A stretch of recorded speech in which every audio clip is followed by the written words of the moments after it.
윤 대통령에 대한 의구심. 나는 왜 시국선언 하게 되었나?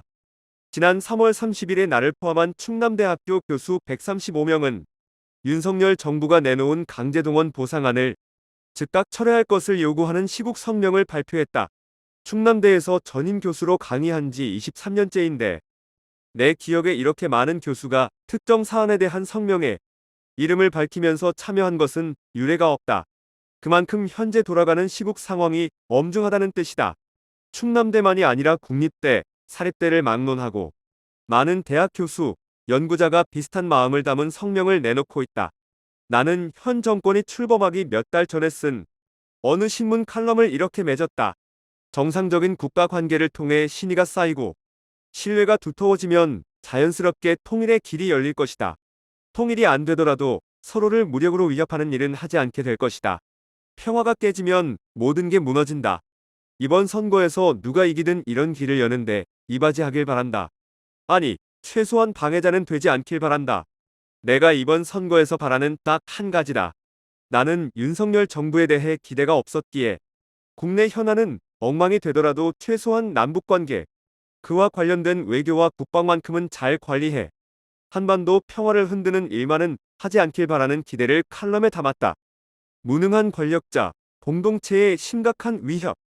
내가 이번 성명에 참여한 핵심 이유는 그런 희망이 무참히 깨지고 있기 때문이다. 이번 성명은 강제동원이 주요 내용이었지만 그 배경에는 문제가 된 한일 관계만이 아니라 한반도를 둘러싼 미국, 중국, 러시아, 일본 등과 맺는 관계에서 현 정부가 되풀이 주장해온 대한민국의 국익을 제대로 지키고 있는가 하는 불편한 의구심이 작용했다. 나는 이 글에서 충남대 성명의 핵심 내용을 요약하면서 약간의 개인적 소회를 덧붙이겠다. 성명의 첫 번째 문제 제기는 정부가 내놓은 납득할 수 없는 조치는 국민의 기본권과 인권을 침해하며 삼권 분립 원칙을 훼손한다는 점이다. 이 점은 충남대 성명만이 아니라 다른 성명에서 가장 먼저 꼽는 문제점인데 이는 민주공화국인 대한민국의 헌법 정신을 훼손한 것이었다. 2018년 10월 대법원은 가해 일본 기업의 배상 책임을 확인했는데 그것은 사법부의 최종 판결이었다. 그렇다면 행정부 수반인 대통령은 당연히 최종 판결을 존중해야 한다. 윤석열 정부는 그렇게 하지 않았다. 그러면서 확정 판결을 받은 피해자에게 한국 기업의 자발적 기여로 배상금과 지연 이자를 지급하겠다는 3자 변제 방안을 내세웠다. 내 기억에 적어도 1987년에 현행 헌법이 도입된 뒤로 이런 식으로 최고사법기관의 판결을 행정부가 묵살했던 일은 없었다. 성명에서 이런 행태는 헌법을 위배한 탄핵 사유라고 강하게 비판한 이유다. 민주공화국에서 대통령은 법을 집행하는 행정부 수반이자 국가 원수이지만 그것이 법을 만드는 입법부나 법을 해석하는 사법부를 무시하면서 자의적으로 법을 집행하라는 뜻은 아니다. 이런 판단은 꼭 헌법학자의 전문 지식을 요구하는 문제가 아니다. 나 같은 인문학 연구자, 문학평론가라도 혹은 기본적인 민주주의 소양을 지닌 시민이라도 조금만 따져보면 알 수 있는 문제다. 한마디로 현 정권은 헌법을 무시하고 있다. 묵과할 수 없는 일이다. 둘째, 윤석열 정부의 제3자 변제안은 강제징용에 시달렸던 노인들의 팔을 꺾는 반인권적 행위라고 교수들은 판단했다. 이 점도 충남대 교수들만이 아니라 다른 대학 교수들도 일관되게 지적한 점이다. 강제징용과는 아무런 관계가 없는 우리 기업이 배상금과 지연 이자를 내놓도록 하는 발상이 터무니없다는 것이다. 이런 발상에는 강제징용 문제를 가치나 원칙은 접어둔 채 단지 돈 문제로만 접근하려는 천박한 시각이 깔려있다. 성명에서 밝혔듯이 일본 가해 기업의 배상 책임을 명확히 한 대법원 판결은 수십 년간 한국 사회가 강제동원 등을 둘러싼 과거사 문제의 해결을 위해 싸워 얻은 결실이다. 개인의 문제에서도 피해가 발생했을 때는 우선적으로 가해자가 아니라 피해자의 시각에서 먼저 접근해야 한다는 게 오랜 시간 인류가 쌓아온 인권의 기본적 원칙이다.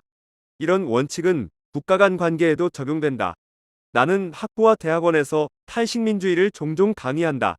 탈식민주의는 국가 간 관계에 작동하는 가장 강력한 억압체제인 식민주의의 작동 양상을 분석하고 그것을 극복할 수 있는 이론적, 실천적 방안을 모색한다.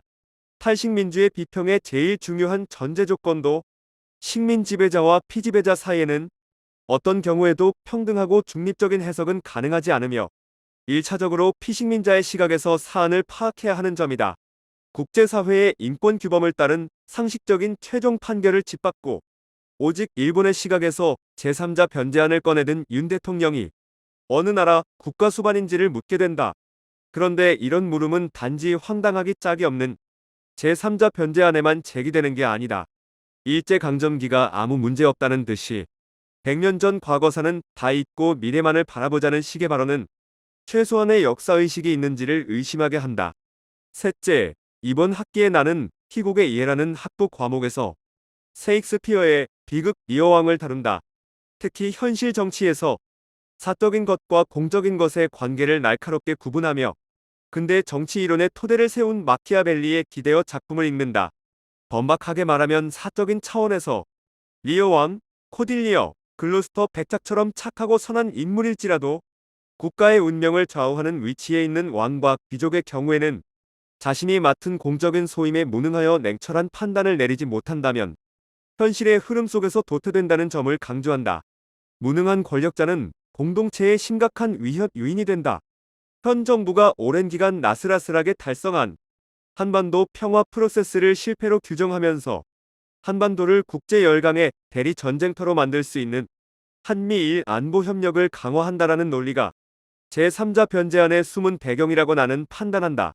이것은 한반도 평화를 위협하고 대한민국 국익을 해치는 일이다. 마키아벨리에 다시 기대면 국제 정치는 우리가 호의를 베풀고 머리를 숙이면 상대도 그렇게 나올 것이라는 순진함이 통하는 곳이 아니다. 국제 정치에서 순진함은 반드시 참담한 결과를 낳는다. 냉철한 국제 정치 현실에 대해 천박한 수준을 드러낸 윤석열 정부의 강제동원 피해자 해법은 비단 이 사안에서만 문제가 되는 게 아니다. 더 나아가 중국, 러시아, 북한 같은 대륙 세력과 미국, 일본 등 해상 세력의 힘이 충돌하는 교차 지점에 있는 대한민국의 엄중한 지정학적 위치를 전혀 알지 못하는 맹목을 드러낸다. 조심스러운 판단이지만 나는 윤석열 정부의 현실 인식이 1950에서 60년대 냉전 시대에 갇혀 있다고 본다.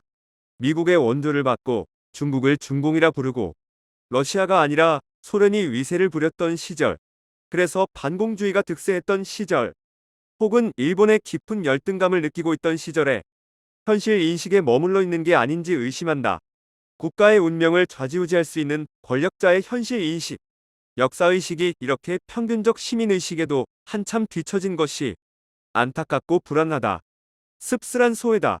마지막으로 다시 한번 헌법적 가치의 문제를 상기하고 싶다. 대한민국 헌법 전문에서는 우리 대한국민은 3.1 운동으로 건립된 대한민국 임시정부의 법통과 불의의 항거한 4.19 민주이념을 계승하고 조국의 민주개혁과 평화적 통일의 사명에 입각하여 정의 인도와 동포애로서 민족의 단결을 공고히 한다고 되어 있다.